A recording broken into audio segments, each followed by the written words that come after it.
Ravi, madame, monsieur, de vous retrouver dans cette édition du journal qui se veut spéciale.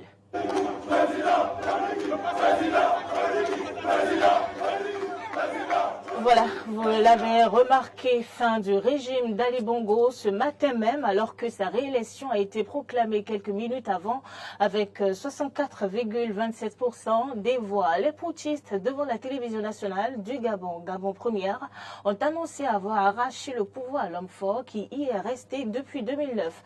Le nouvel homme fort du Gabon est également connu. Vous aurez tout un dossier sur le Gabon dans cette édition de journal. Et puis l'actualité au Bénin. Des commerçants du gaz refusent d'obtempérer et de respecter le prix du gaz fixé et rappelé par un communiqué du ministère du Commerce et de l'Industrie. Vous suivrez un reportage à ce propos dans cette édition. Et puis célébration mardi dernier par les défenseurs des droits de l'homme, des noces d'argent de la déclaration de l'ONU sur les défenseurs des droits humains. Voilà pour le sommaire.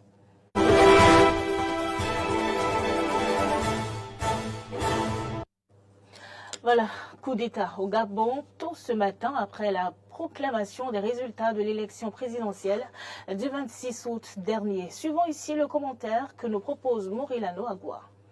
Après l'organisation ce samedi de l'élection présidentielle au Gabon et peu après l'annonce des résultats qui a vu le président Ali Bongo Ondimba au pouvoir depuis 14 ans, décrocher un troisième mandat avec 64,27% des suffrages contre 30,77% des voix pour l'opposant Albert Ondo Ossa. Des putschistes ont contesté les résultats et ont donc pris le pouvoir tôt ce matin au Gabon. Au nom du peuple gabonais et garant de la protection des institutions, avons décidé de défendre la paix en mettant fin au régime en place. À cet effet, les élections générales du 26 août 2023 ainsi que les résultats tronqués sont annulés. Les frontières sont fermées jusqu'à nouvel ordre. Toutes les institutions de la République sont dissoutes. Parmi ces militaires figurent des membres de la garde républicaine ainsi que des soldats de l'armée régulière et des policiers. La déclaration de coup d'État a été diffusée sur la télévision publique Gabon Première. Plusieurs sources font état de tirs d'armes automatiques dans plusieurs quartiers de Libreville. Voilà, donc vous l'avez compris, ces putschistes dénoncent des élections truquées au Gabon. Le président Ali Bongo Ondimba serait actuellement en résidence surveillée selon les putschistes qui ont perpétré le coup d'État. Et puis, à Libreville, on peut supposer qu'il s'agit d'un triomphe pour le peuple gabonais, attroupement de la jeunesse et des putschistes par-ci et par-là pour scander la victoire. Je vous propose de vivre en direct sur nos antennes l'ambiance actuelle au Gabon. Président,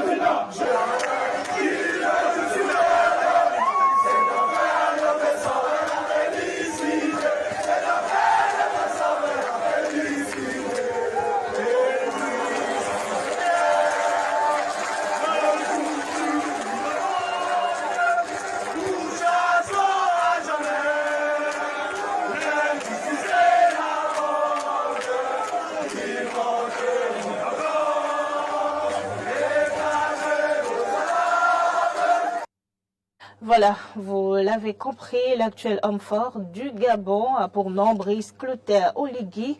Et puis, par rapport à l'évolution de cette actualité, vous aurez plus d'informations dans nos prochaines éditions. On s'intéresse à présent aux informations sur le plan national. Des défenseurs des droits de l'homme ont célébré ce mardi au Centre d'études et d'information juridique de la Cour d'appel de Cotonou la noce d'argent de la déclaration de l'Organisation des Nations Unies sur les défenseurs des droits humains. Objectif, honorer cet instrument juridique et rappeler à l'État son rôle dans le processus de l'adoption de la loi portant protection des défenseurs des droits humains. Clémence Tonoukouin pour le compte rendu. Au Bénin, comme dans bien d'autres pays du monde, les défenseurs des droits de l'homme sont menacés pour leurs actions. Et pourtant, la résolution de l'Assemblée générale de l'ONU adoptant la déclaration sur les défenseurs des droits de l'homme prévoit qu'ils doivent être appuyés et protégés dans le cadre de leur activité. À travers la célébration des noces d'argent de cet instrument juridique, ce groupe de 5 juristes dénommé le Quintet entend attirer l'attention des acteurs étatiques sur la situation. Aujourd'hui, nous fêtons les 25 ans de la Déclaration des défenseurs des droits humains et nous profitons également pour anticiper les 115 ans de la Déclaration universelle des droits de l'homme. Nous espérons pouvoir continuer dans les prochaines années à célébrer cet instrument majeur pour nous qui aujourd'hui est pour nous ce moment de rappel des obligations de l'État pour davantage attirer l'attention de notre État sur la nécessité d'accélérer le processus d'adoption de la loi portant protection des défenseurs des droits humains en République du Bénin. Les initiateurs de l'événement, dans leur plaidoyer, ont mis l'accent sur les avantages de l'adoption d'une telle loi pour le Bénin. Nous exprimons avec urgence la nécessité d'adopter une loi spécifique de reconnaissance et de protection des défenseurs et défenseuses des droits humains du Bénin, comme le recommandent les Nations Unies. Avec une telle loi qui sera un bouclier essentiel pour la garantie de leur sécurité, de notre liberté d'action dans un environnement de plus en plus complexe et parfois hostile, notre pays, le Bénin, s'inscrira dans le cercle des États résolument tournés vers le développement inclusif, harmonieux et respectueux de la contribution des défenseurs et défenseuses des droits humains. La porte-parole du Quintet se réjouit de la tenue de cet événement. Pour elle, les objectifs sont atteints et la date de ce 29 août 2023 entre dans l'histoire en ce sens qu'elle marque le début d'une nouvelle ère dans la lutte pour la défense des droits humains et la protection des défenseurs de ces droits. Et cette date du 29 août 2023 rentre désormais dans l'histoire d'une génération qui ne demande qu'à voir les droits humains se réaliser dans notre pays. Secondo, au regard des échanges, nous avons compris qu'il y a vraiment une envie forte de libérer davantage la parole, de faire en sorte que chacune puisse s'exprimer, crier comme bon lui semble quand il ou elle a mal, quand ses droits sont lésés. Et pour nous, le Quintet, c'est un peu comme une porte que nous venons d'ouvrir. Aujourd'hui, nous venons donc d'ouvrir cette porte-là à double tour. Elle est désormais donc grande ouverte, comme une lucarne sur les actions qui pour nous seront les prochaines. Continuer donc notre lutte, travailler à ce que beaucoup plus de personnes s'engagent en faveur des droits humains au Bénin et surtout, et c'est ce qui nous tient le plus à cœur, que les défenseurs et défenseuses des droits humains pris individuellement soient considérés par tous les acteurs. On n'a pas besoin d'être dans une association ou dans une organisation pour que nos actions portent, pour que notre voix porte. La Commission béninoise des droits de l'homme et la Cour constitutionnelle représentée à l'activité ont rassuré les organisateurs de leur accompagnement dans la lutte. Corinne Amaury-Brunette, nouvelle ambassadrice du Bénin en France, a été reçue hier par le président de la Cour constitutionnelle, le professeur Kossi Dorothée Sosa. Ils ont eu un entretien qui leur a permis de passer au peigne fin toutes les questions liées à la coopération bilatérale entre le Bénin et la France, portée à la tête de la diplomatie béninoise à Paris le 12 juillet dernier. Corinne Brunette est allée prendre les conseils du professeur Kossi Dorothée Sosa avant de rejoindre son poste. À en croire l'hôte du président de la Cour constitutionnelle, c'est un honneur pour elle d'être nommée ambassadrice du Bénin en France et celle qui se considère comme un véritable touche-à-tout apportera désormais son expérience et son expertise aux échanges bilatéraux entre Cotonou et Paris. Le président de la Cour constitutionnelle a, quant à lui, exprimé sa conviction que la nouvelle ambassadrice contribuera à promouvoir davantage le partenariat stratégique entre le Bénin et la France. Dorothée Sosa lui a souhaité plein succès dans ses nouvelles fonctions. Et je vous annonçais dans les titres que les consommateurs du gaz domestique au Bénin ont constaté avec amertume depuis quelques jours l'augmentation du prix de vente du gaz. Cela a suscité de vives réactions au sein de la population. Un communiqué du ministère de l'Industrie et du Commerce en date du 25 août 2023 est venu mettre en garde les 10 commerçants qui ont augmenté de façon délibérée le prix du gaz et a reprécisé les prix fixés par le gouvernement. Malgré ce rappel à l'ordre, visiblement, certains commerçants ne sont pas prêts à obtempérer. Suivant le reportage d'Arthur Wando. La spéculation sur les prix de manière illicite du gaz domestique n'est pas du goût de la ministre de l'Industrie et du Commerce, Shadia Assouma. À travers un communiqué datant du vendredi 25 août, son département a haussé le ton et a mis en garde les auteurs qui décident unilatéralement de spéculer sur ces prix. Malgré ce communiqué, certains continuent de s'entêter. Le gaz, là, quand j'étais dans le cas la fois passée, les bonnes dames ont dit qu'ils ont chargé gaz à 7 000 francs. Donc moi j'ai appelé mon mari, j'ai dit, je ne peux pas charger gaz à 7 000. Et il a dit, l'État a dit, si quelqu'un a chargé ça à 7 000, de dénoncer la personne. Et j'ai dit, lui-même n'a qu'à venir prendre ça pour aller charger. Effectivement, le gaz domestique a augmenté le prix. Et on a pris ça jusqu'à 7 500, voire 8 000 la dernière fois. On ne sait pas vraiment ce qui se passe. Pendant ce temps, le prix à la station reste intact, pas de changement. Non, par rapport au gaz, il n'y a pas d'augmentation de prix sur nos stations. Le 6 kg est à 4 770 et le 12 kg est à 9 940. Entre payer le gaz chez les bonnes dames à 7 000 francs et aller à la station payer à 4 770 francs, cette ménagère a effectué son choix. J'utilise maintenant charbon et j'attends la réponse chez mon mari. Il faut rappeler que le gouvernement n'a procédé à aucune augmentation du prix du gaz domestique, contrairement aux spéculations en cours sur le marché.